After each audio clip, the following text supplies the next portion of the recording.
శంషాబాద్ కి అతి దగ్గరలో 22,000కే చదరపు గజం 22 ఎకరాల్లో మంచి ప్లాటెడ్ ప్రాజెక్ట్. ఈ నంబర్ కు కాల్ చేయండి. వెల్కమ్ బ్యాక్ టు మనం టీవీ. నేను మీ పవన్ బెస్వాడ. ఆంధ్రప్రదేశ్ రాష్ట్రానికి అల్పపీడన ముప్పు పొంచి ఉన్నట్లుగా వాతావరణ శాఖ తెలిపింది. ఈ క్రమంలోనే పలు జిల్లాలకు వర్ష సూచనను తెలియజేసింది విపత్తుల నిర్వహణ సంస్థ. ఇక తీరం వెంబడి గంటకు 40 నుంచి 50 కిలోమీటర్ల వేగంతో ఈదురుగాలులు వీచే అవకాశం ఉన్నట్లుగా తెలుస్తోంది.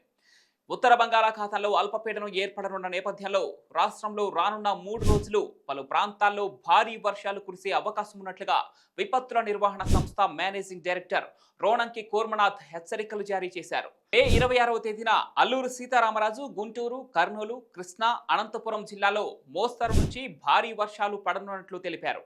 అంతేకాక అల్లూరు సీతారామరాజు, ఎన్టీఆర్, పల్నాడు, ప్రకాశం, నంద్యాల జిల్లాల్లో అక్కడక్కడ మోస్తరు నుంచి భారీ వర్షాలు, మిగతా జిల్లాల్లో పలుచోట్ల తేలికపాటి నుంచి మోస్తారు వర్షాలు కురిసే అవకాశం ఉన్నట్లు వెల్లడించారు. వర్షాలు మాత్రమే కాకుండా ఈదురుగాలులు కూడా వీచే అవకాశం ఎక్కువగా ఉండనుందని, అందుకే హోర్డింగ్స్, చెట్ల కింద, శిథిలావస్థలో ఉన్న భవనాల వద్ద నిలబడకుండా సురక్షిత ప్రాంతాల్లో ఉండాలంటూ హెచ్చరికలు జారీ చేశారు. ఇక పిడుగులతో కూడిన వర్షాలు పడనున్న నేపథ్యంలో ప్రజలు అప్రమత్తంగా ఉండాలని, ఇప్పటి నుంచే రైతులు తగిన జాగ్రత్తలు తీసుకోవాలంటూ సూచనలు జారీ చేశారు.